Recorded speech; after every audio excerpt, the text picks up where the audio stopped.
On a kitchen counter sits a foil pouch. Inside it, chopped apples, a little kale, a squeeze of lemon, already cut, already pressed once, sealed at a factory. To turn that pouch into a glass of juice, you were told you needed a machine. Not a blender. A sleek aluminum box the size of a small microwave, wired to your home internet, that cost more than some people's monthly rent. The box had one job. Squeeze the bag. That is the number that should not exist. $400, and it launched closer to $700, for a machine whose entire purpose was to press a pouch you were already holding in your hand. And the smartest venture money in the world looked at that machine and handed its makers around $120 million. Why would they be so sure? You are about to find out. Because the juice was never the product. The machine was never really the product either. And the moment two reporters did the one thing nobody was supposed to try, this company had about 16 months left to live. Watch the bag. It matters more than the box. Start with the man who built it. Doug Evans spent years in the raw juice world, running a cold-pressed juice company in New York before this one. He believed, with something close to religion, that fresh juice could change your body. But fresh juice is a problem. It is messy. You buy produce, you wash it, you chop it, you feed it into a loud machine, and then you scrub pulp out of a filter while your kitchen looks like a crime scene. Most people try it twice and quit.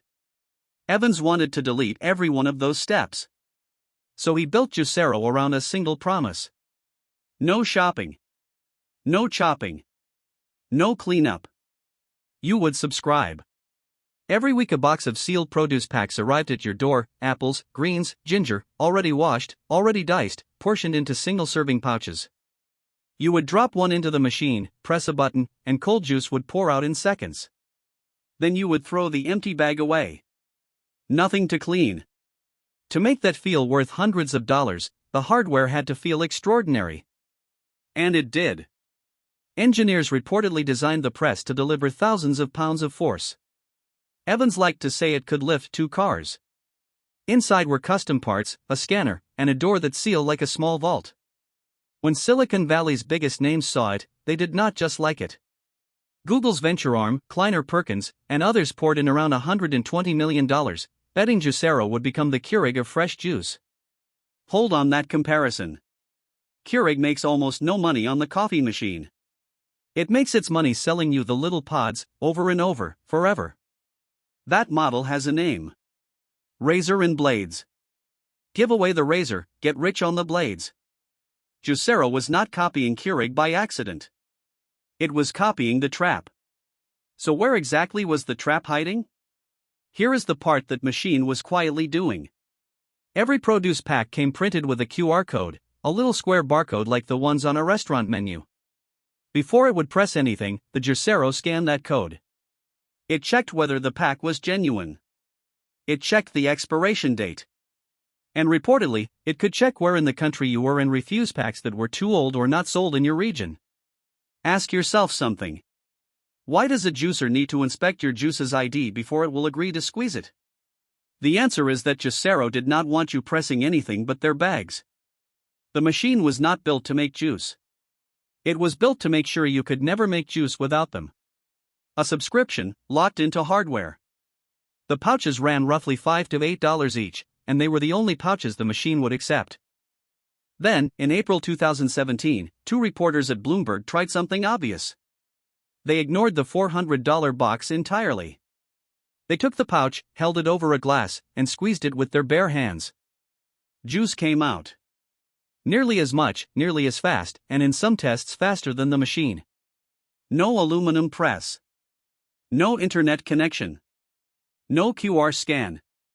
Just 2 hands and a bag. They filmed it. The clip tore across the internet in hours.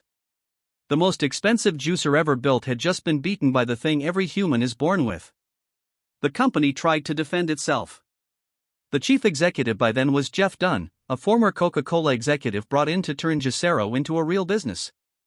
He argued the machine did more than squeeze, that it delivered consistent pressure, a cleaner pour, a connected experience. Maybe some of that was true. But it did not matter. The whole story had collapsed into one sentence. You paid hundreds of dollars for a thing your hands do for free.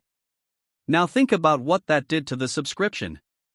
The entire model depended on you believing the machine was essential. The second you knew you could skip it, the box became a $400 paperweight, and the pouches became $5 bags of chopped fruit you could buy cheaper at any store. The lock-in broke. And once the lock-in broke, there was no business left underneath it. Had the math ever worked at all? Barely. Reports later suggested each machine may have cost far more to build than customers were paying, especially after the price was cut from around $700 down to $400 to chase sales. You cannot over-engineer a vault to squeeze a fruit pouch, sell it at a loss, and make it up on $5 bags people just learned they can open with their fingers. In September 2017, about 16 months after the first machine shipped, Juicero shut down. It suspended sales, offered refunds, and disappeared.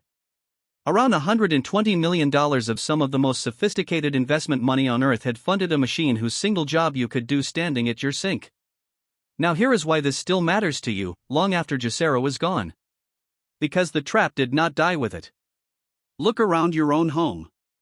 The printer that refuses a cheaper ink cartridge because a chip decides it is not authorized. The coffee machine that only accepts its own brand of pods. The razor whose blades cost more in a year than the handle ever did. The car with heated seats you already own, that you now rent back by the month. Every one of them runs the same play. Sell you the device, or make it feel premium, then lock you into buying the refills forever, and use a chip, a code, or a scanner to make sure you cannot cheat. So did Juicero fail because the idea was rare? No. It failed because it made the trap too visible. It wrapped a $400 box around a mechanism you could see through in a single squeeze. The others are quieter. They hide the bag. So look at that foil pouch on the counter one more time. The chopped fruit. The sealed corner. Somewhere on it, a little printed code, telling a machine whether you are allowed to have what is already inside. The juice was never the product. You were.